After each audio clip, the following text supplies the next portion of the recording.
Bem-vindos a mais uma aula do curso de Sistemas Digitais 1, ainda falando sobre tecnologia CMOS. O objetivo dessa aula é falar como podemos representar bits, né, zeros e uns, de forma física, grandezas físicas mensuráveis, e como manipular esses zeros e uns fisicamente, né, que são é o papel principal dos transistores. Então, começando pela representação dos bits. Tem várias formas de representar bits. A gente precisa basicamente de alguma coisa que dê para diferenciar um estado de outro estado, né? Para poder chamar alguma coisa de zero, outra coisa de um. Por exemplo, a gente pode usar alta pressão, baixa pressão e fazer computação pneumática. No caso que a gente vai explorar mais ao longo desse curso é tensão, que a gente vai usar, tensão elétrica. Então, entre 0 e 1.5 volts a gente diz que é 0, entre 3.5 e 5 volts a gente diz que é 1. Simples assim. E aí a gente precisa de um medidor, né, de tensão para poder dizer em qual estado a gente está, no 0 ou no 1. Tem outras formas de fazer isso, tem algumas tecnologias aqui descritas, né? O próprio disco magnético clássico, né? Não o SSD, o HD, aquele que gira. De fato, ele usa fluxo magnético, né? Então, se está magnetizado para cima ou para baixo, um é 0, o outro vai ser 1. Mas como a tensão é bastante rápida, a gente vai se concentrar principalmente em tensão ao longo deste curso. Tem várias famílias lógicas que podem ser utilizadas para a construção de transistores que manipulam esses zeros e uns, né? Os primeiros que surgiram eram relés, relé mecânico, né? Então abre e fecha o circuito, né? Os primeiros computadores faziam vários tec tec tec tec, porque era relé abrindo e relé fechando. Pensa numa tomada, né? Simplesmente conduz a eletricidade e corta o fluxo de eletricidade. Depois começou a ficar menos mecânico, mais rápido, mais elétrico, usando tubos a vácuo. Depois foi inventado um diodo semicondutor, transistor bipolar, e o que interessa de fato, que é o que a gente vai discutir mais aqui, a tecnologia mais utilizada são circuitos integrados, ou seja, um silício onde tem várias portas lógicas, né, vários transistores integrados, usando tecnologia CMOS, que significa Complementary MOSFET, e MOSFET em si é Metal Oxide Semiconductor Field Effect Transistor, ou transistor com efeito de campo, transistor construído com semicondutor usando efeito de campo e combinando metal e óxido. O nome é, eu sei, horrível, CMOS, e vamos adiante. Dá para fazer em computadores quânticos, né, que usam não só grandezas, tensão, né, em geral usa-se alguma coisa que dá para ter efeitos quânticos em cima, como spin de elétrons e polarização de fótons, é outro tipo de mecanismo que é utilizado, né? Não são esses transistores clássicos que a gente vai discutir aqui, mas não é foco dessa disciplina, então a gente não vai discutir muito eles. E como funciona fisicamente esse negócio, né? Então, já falei, vamos trabalhar com tensão entre 0 e 1.5 volts, a gente diz tensão baixa, e entre 3.5 e 5 volts, tensão alta. E aí a convenção mais comum, né, usando lógica positiva, é que o valor mais baixo a gente atribui 0 e o valor mais alto a gente atribui 1. Mas, enfim, isso é só uma convenção. Se você quiser fazer exatamente o contrário, não. 0 a 1.5 volts é 1 e 3.5 a 5 volts é 0. Você pode, né? Eu não vou fazer isso ao longo do curso porque bugaria meu cérebro, né? Normalmente, a maior parte da literatura faz com lógica positiva porque é mais fácil pensar, né? Não, o valor mais próximo de 0 volts é 0 e o valor mais alto é 1. Né? Faz sentido humanamente falando, mas dá para inverter. Enfim, todas as equações lógicas funcionam também com lógica negativa. E para manipular esses zeros e uns, o que a gente vai usar são transistores, que tem um funcionamento muito parecido com a ideia de um relé, né? Uma chave que abre e fecha. Você pode abrir, então, o seu transistor, você desliga ele, então de um ponto a outro, que esse transistor está ligando, a resistência fica muito grande, né? Como se não tivesse essa ligação entre um ponto e outro, e aí não deve passar muita corrente, né? Porque afinal de contas, circuito aberto, baixa corrente passando. E quando você fecha esse transistor, você liga ele, então a corrente passa de um ponto para outro e a resistência tem que ser bastante baixa, né? Porque aí mesmo que está passando corrente ali, como você tem uma baixa resistência, a perda de potência, né, o aquecimento do seu circuito fica baixo. Essa é a ideia, é uma chave que abre e fecha quando ela está fechada passa corrente com baixíssima resistência, quando ela está aberta praticamente não passa corrente. E como é que eu construo esse negócio fisicamente? Bom, vocês têm um curso de eletrônica que discute isso com muito mais detalhes que eu vou colocar aqui, mas vou tentar dar uma noção de como as coisas funcionam. A parte de baixo aqui desse meu desenho é silício, né? Silício é um semicondutor, ou seja, é um material que não conduz muito bem, mas ele pode conduzir em algumas condições. E nesse silício, o que você faz é colocar algumas imperfeições, né? Você usa alguns materiais, não exatamente silício, coloca ali no silício para gerar, digamos, concentração de elétrons ali, para facilitar, digamos, a condutividade de um ponto para o outro. Que é essas regiões azuis, né? O source e o drain. E aí, ok, mas como é que esses caras estão ligados, né? Eles, em princípio, não estão ligados, porque tem uma região de semicondutor entre eles, então não passa a corrente do source para o drain. Né? Essa região do canal aí não deixa passar de um ponto para o outro. Até que você coloca uma certa tensão naquela região ali, que é o gate. O que o gate faz? Bom, ele não está ligado direto no canal, mas ao colocar uma certa tensão, ele pode puxar elétrons do canal para cima, para mais perto ali do source e do drain, né, mais perto do isolante que está entre ele e o semicondutor. E isso cria as condições necessárias para que um elétron saia do source e vá para o drain. Então, essa é basicamente a ideia por trás. Você puxa os elétrons com tensão positiva, né? Você coloca 5 volts, os elétrons que estão ali no canal, não tem muitos, mas eles vão ser atraídos pela tensão positiva. Se você coloca tensão negativa, digamos, né, ou seja, zero, os elétrons não ficam muito próximos daquela região ali do isolante, pertinho do source e do drain, e você não tem uma alta condutividade. Então, essa é a ideia básica por trás, de forma altamente simplificada. Se você entendeu simplesmente que quando você coloca tensão no gate, você consegue fazer com que do source para o drain tenha uma condução ou não tenha uma condução, chave aberta ou chave fechada, é exatamente esse que é o objetivo aqui na tecnologia CMOS. E aí você pode construir dois tipos de transistores, tipo N e do tipo P. Então, o transistor do tipo N é o que está aqui na esquerda, ele não tem uma bolinha ali no gate, significa que se você coloca um, ele conduz. E o PMOS, ele tem essa bolinha exatamente para dizer que olha, você tem que colocar zero para ele conduzir.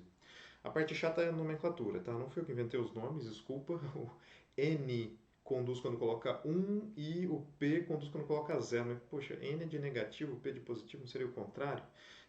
Então, enfim, a lógica é de quando, por outro motivo, tá? Mas o jeito mais fácil de lembrar é quando ele corta. Então, o NMOS, ele corta quando você coloca 0. Ele não conduz, você desliga ele quando você coloca 0. E o PMOS, ele não conduz quando você coloca P positivo 1. Então, enfim, desculpe, não fui eu que inventei a nomenclatura. E usando esses dois elementos, transistores do tipo P e N, dá para construir as funções lógicas que a gente discutiu antes, enfim, e outras. Quaisquer funções lógicas funcionam com esses caras. Antes de mostrar como fazer isso e enfim, usar esses transistores de fato, eu só queria fazer uma analogia, porque afinal de contas, bom, não precisa ser tensão, eletricidade o tempo todo, né? Eu falei que pode fazer computação com qualquer coisa. Então, tem uma analogia aqui, dá para construir um computador puramente pneumático, apenas usando ar. Ao invés de tensão 0 e 1, a gente usa pressão baixa e alta e dá para construir exatamente as mesmas portas lógicas. Existe uma discussão se isso ajuda ou atrapalha o entendimento. Então, se você não quiser olhar essa explicação, vai direto para a próxima aula e ver a parte com transistores elétricos de fato. Mas é tão legalzinho ver a pressão usando o computador completamente pneumático, né? Sai um pouco do normal, do comum que vocês estão acostumados, que eu acho que é legal, no mínimo, explicar. Então, ao invés de transistores, eu vou usar válvulas. Então, transistor N e P, válvula N e P. Ao invés de tensão alta e baixa, eu vou usar pressão alta e baixa. E isso me permite construir uns computadores interessantes. Aqui eu vou fazer uma porta-note, no caso. Então, vamos lá. Como é que é a construção? Eu vou usar uns êmbolos como sendo os transistores. Esse êmbolo tem um furo que pode ou não ligar a parte de cima à parte de baixo do meu sistema. E as minhas entradas e saídas são ali na esquerda a entrada, que pode puxar o êmbolo ou empurrar o êmbolo. Então o êmbolo tem um furo. Se eu coloco uma pressão baixa na esquerda, eu puxo o êmbolo para a esquerda, ele não liga a parte de cima com a parte de baixo. Então a ideia é que essa válvula está cortada, né? Ela não está deixando chegar à região de baixo o fluxo de ar, né? A pressão de ar que está em cima. E uma situação diferente é se eu coloco pressão positiva na esquerda. Nesse caso, eu empurro o êmbolo para a direita e o furo fica entre a região de cima e de baixo e a minha válvula está on, né? Estou permitindo o fluxo de ar entre a parte de cima e a parte de baixo. Então eu tenho aqui uma válvula que corta quando você coloca a pressão baixa. Então é uma válvula do tipo N. E eu posso fazer uma válvula do tipo P, que ela conduz quando você coloca a pressão baixa ali na esquerda, né? Ela corta quando você coloca a pressão alta na esquerda. Então, basta eu trocar a posição do furo, né? Então, simplesmente jogando o furo ali mais para a direita, quando eu puxar esse êmbolo para a esquerda colocando uma pressão baixa, vai ter a transmissão da pressão, né, da região de cima para a região de baixo. E se eu coloco pressão alta, é exatamente o contrário, né? O furo não fica mais entre a parte de cima e a parte de baixo. E eu tenho a minha válvula cortada, né? Com isso dá para fazer um note. Eu vou precisar de duas dessas válvulas. Está aqui o cenário. A minha entrada eu coloco na esquerda, então eu posso colocar pressão alta, pressão baixa, e eu tenho uma saída que eu quero saber se vai ser pressão alta ou baixa. Como é um note, o que eu espero é que quando eu colocar pressão baixa na entrada, apareça pressão alta na saída, e quando eu colocar pressão alta na entrada, apareça tensão baixa na saída. Essa aqui é a ideia. Vamos ver se funciona, né, com essa combinação. A válvula P na parte de cima, né, junto à alta pressão, e a válvula N na parte de baixo, junto a baixa pressão. Vamos ver se vai funcionar. Vamos lá. Se eu coloco pressão baixa na esquerda, eu puxo os dois êmbolos para a esquerda, tanto a válvula P quanto a válvula N. E o que acontece é que o furo vai ficar ligando, né, a parte de cima com a parte de baixo na válvula P. Então a pressão que vai aparecer aqui na minha saída é pressão alta. E funciona como note, né? Olha só, eu coloquei pressão baixa na entrada, saiu pressão alta na saída. Tá condizente com o comportamento do note. A válvula N está cortada, né? Não liga a região de baixa pressão na saída, tudo certo. E se eu fizer agora o contrário, com alta pressão, eu empurro as duas válvulas para a direita, agora quem corta é a válvula P, e a válvula N passa a ficar conduzindo, né? Então, na minha saída, eu tenho baixa pressão, porque estou ligando na região de baixo ali. E pronto, eu tenho uma porta NOT, né? Um cara que faz NOT com pressão. Simplesmente dá para construir computador pneumático. Vai no Google, procura por computador pneumático, vocês vão ver que fizeram a maluquice de construir esse tipo de coisa, né? Fica maior, tem partes mecânicas, então fica lento a transição de 0 para 1. Se tiver poeira, isso aqui deixa de funcionar, mas é legalzinho. Dá para construir computadores com qualquer coisa que você consiga atribuir uma convenção zeros e uns e usar válvulas, né? Usar alguma coisa parecida com um transistor, algo que corta e fecha, você consegue construir no mínimo uma porta-note. Eu não vou mostrar portas ANDs e ORs com pressão, vai ficar grande, chato de desenhar. Eu vou mostrar com transistores na próxima aula, mas queria mostrar aqui com pressão, que é divertidinho. E, bom, tudo que você fez com pressão, que eu mostrei aqui com pressão, dá para fazer também com transistores. Ao invés de ser moléculas de ar indo de um ponto para o outro com pressão, a gente usa elétrons. A pressão em si, a gente usa tensão elétrica, né? Alta pressão e baixa pressão é alta tensão e baixa tensão, e ao invés de fluxo de ar de um ponto para o outro, a gente tem a corrente elétrica. Ao invés de canos para as coisas ficarem se movimentando, temos fios, mais confiável, né? Menos sujeito a problemas com poeira. E você tem também a corrente vai da baixa pressão, da alta tensão para baixa tensão, o fluxo de corrente, no caso, vai sempre do 1 para o 0, as coisas se mantêm iguais, né? Só estou usando uma tecnologia diferente e ao invés de válvulas eu vou usar transistores. E, bom, tá aqui os desenhos de volta, né? A válvula N é a mesma ideia do NMOS, a válvula P é a mesma ideia do PMOS, então como exercício já pensa em como seria o desenho de um NOT usando o NMOS e o PMOS. Se você entendeu com válvulas, você vai conseguir fazer o desenho com NMOS e PMOS antes de eu mostrar eles na próxima aula. Então, é isso, algumas propriedades de CMOS, né, que fazem com que seja muito mais interessante usar eletricidade do que uma coisa mecânica, como válvulas, não tem partes móveis, né, você não perde energia movendo as coisas, é mais confiável, poeira, por exemplo. Dá para fazer bem menor do que com válvulas, né? Você consegue fazer com coisas quase do tamanho de um elétron. Né? Não dá para fazer com o tamanho de um elétron, porque se você fizer isso, tem os efeitos quânticos malucos. Seu sistema para de funcionar.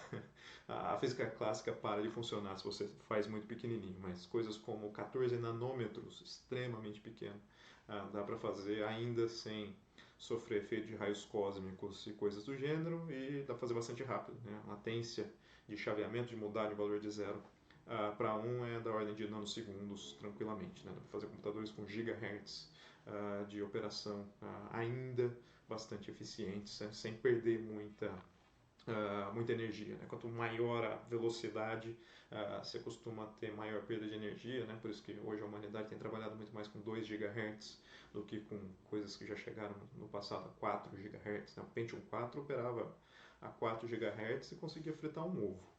Hoje em dia a gente tem mais núcleos operando, cada um deles a 2 GHz, como um número razoável com a tecnologia que a gente tem atualmente.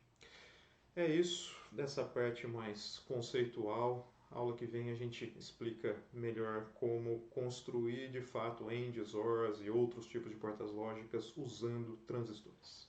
Até mais!